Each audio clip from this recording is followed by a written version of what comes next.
ไม่สูงตั้งเสียงค่ะวันมาได้วันที่30 เดือนธันวาคมปี2525ค่ะนะฮบทบตั้งข่าวปานังค่ะเนาะอยู่เฮือนอ่านข่าวค่ะข้าวย้ำหูคำ5 โมงครึ่งค่ะเนาะข่าวขึ้นด้านนอกค่ะหูคำในมาแต่ถ่อมจำกันว่าค่ะอ่อนตั้งสุดเท่าค่ะมาถ่อมด้วยข่าวค้างค่ะนะแต่กระจายซับสเตมีเดียแต่มาไว้ว่าเกี่ยวเลยลองพักดูภายหลังปังแผนซึก1027รู้แล้วกว่านะเฮจุ้มไว้ลีเขาเป็นจะหือมีหนังหือเนี่ยค่ะเนาะที่ได้มันเป็นปองคว่ำค่ะนะข่าวได้ก็มันเต็มเลยว่าค่ะเนาะยิงเนอโคกึดค่ะนะอันเป็นเส้นทางรถไฟแลโคกึดไผ่เนออันห้องว่าก็ฟินนั่นค่ะเนาะอันเป็นโคดอนดาการถกาไปก่อนคำมานั่นรู้แล้วกว่านะเสมันเขาซิมไรกว่าขึ้นดีๆได้มันแต่มีมาพ่นย้อนต่อจุ้มตาอ้างเตียนเอเขาจะคือล่ะเนี่ยจุ้มสื่อข่าวได้ก็ว่าไว้หนังไรค่ะเนาะเมื่อเร็วแต่ก็เลยว่ามือพ้องเตียนเขาซิมไรตึกไรปังตึกแปรไรปังตึกหลายๆตีเจ้านั้นได้ก็มีคนส่งลิกยินลิกปันตั้งนำตั้งหลายเนี่ยค่ะนะว่ายินผมจอมตีเอาแปะปังตึกปอกกำในเป็นนันเป็นในนั่นน่ะนะไว้กาว่าไหวเหซึกมันซิมไรขึ้นเลียนลิ้นอันนั้นก็นาตีโคกึดเลยสังทุ่งหนองปิงเนเว้งจอกแม่เลยสังซิมไรขึ้นเว้งหนองเขียวจังเลยสังไว้ในม้าจุ่มอันยามส่งลิกอันยามห่มจุ่มอันยามอยู่ภายJNLA จังเนี่ยก็เมื่อเลี้ยวหายเสียหายซอยเนี่ยค่ะเนาะยามต่อเลี้ยวเนี่ยมีพลายปอมาวันนี้ค่ะแต่เอาเจมจุ้ม PDF อันอย่างเงาตีเมืองมันตะเลเว้งเหลือเลยเจ้าเนี่ยค่ะนะมีพลายออกเสียงสังมาวันนี้ค่ะอันนี้แต่ก็ภัยอันนี้เป็นสื่อข่าวค้างขนาดแต่ไม่นะอิงเนอลองหน้าเหตุก็JNLAเขาก็เตะไล่ก่อนสวนตั้งนำในค่ะนะโอ้เตะมาด้วยแต่ก็ไล่เขากับศึกกันตั้งอ้วยหลีเขาก็มันก็มีพรย้อนต่อมันพรย้อนต่อรองในค่ะนะJNLA เนี่ยก็พอดีว่าตั้งแต่อะไรว่าเป็นจุ้มพันปุ่นสุดโตป่วนตีนั่นขนาดนะซิมไรมากก็ใครเก็บเอาเป็นนาตีตัวเก่ามุ่งมดนั่นน่ะเนาะไปเดี๋ยวว่าตั้งแต่มันก็อันนี้ก็โหนึงค่ะย่อก็ข้าวย้ำเนอในเนี่ยค่ะนะข้าวย้ำกังเนอในกองสิซึกมันเขาเอาดั้งเอ็นเฮียงหมกหาปากเห็บเหี่ยวมากขึ้นจำกันดั้งเวียงจองแม่ยันไก่กันดั้งเวียงหมกเจ็ดดักเตี้ยเนี่ยค่ะเนาะ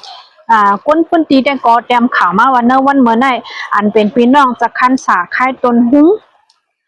แล้วก็หน้าไอขั้นเขาเจ้าในก็ไล่ปลายเพเนี่ยค่ะนะคนวันเจ้าในก็อ่อนกันปลายเพมาเนเวียงเจ้าแน่นะคะเนาะย้อนเบิกไปจ้างไปออกนอกเวียงค่ะนะในก็โหลดตั้งจอยแถมไม่ตั้งนำตั้งหลายนะคะเป็นทางข่าวตัวนึงเดี๋ยวก็มีมาแทงข่าวคำสั่งแล้วค่ะย้อนเปิดว่าถุยแบบไผ่เมืองป้ายแหละน้ำเจ้าแน่ไหลทมล่วงกว่าถึงแม่น้ำพีลูอันมีเนเวียงลอยคอเจมึงย่างแหลงไหนคะนะย้อนเปิดนั่นแหละแม่น้ำพีลูน้ำนองหลกมันล้วนผังมาเลยเฮ็ดเธอล็อกนะอันอยู่จำแม่น้ำพีลูเจ้าแน่ถูกย่านน้ำทมน้ำโลกว่าโหปักเอกามันไหนค่ะนะนาเจ้าแน่ได้ก็เลยว่าเป็นพรยอนแทงอันนึงค่ะนะเดี๋ยวก็มีมาแทงข่าววันเมื่อไหร่ค่ะจอมซึกลงไม่นองไหลกว่าคบชบกันตั้งจอมจึงเมืองแขสีเจิ้นผิดนะคะนะย้อนปัวเมืองแขผิดบอกมาเฮกว่าขึ้นปังกุ้มปังฮบทบหลายอันหลายเมียวเตเล็บเฮียนตัวป้าไปบังมีไปปัญญาเดี๋ยวก็ไปจังโรงงานจะเนี่ยแต่ก็ตัวมามุ่งมดในคณะหรือนั่นเด็กก็เขาได้อบรมกันสังแท่งผู้นั้นขนาดเนาะเกี่ยวกับเลยการเมืองเฮนั่นก็ขึ้นมาวันหนังในค่ะ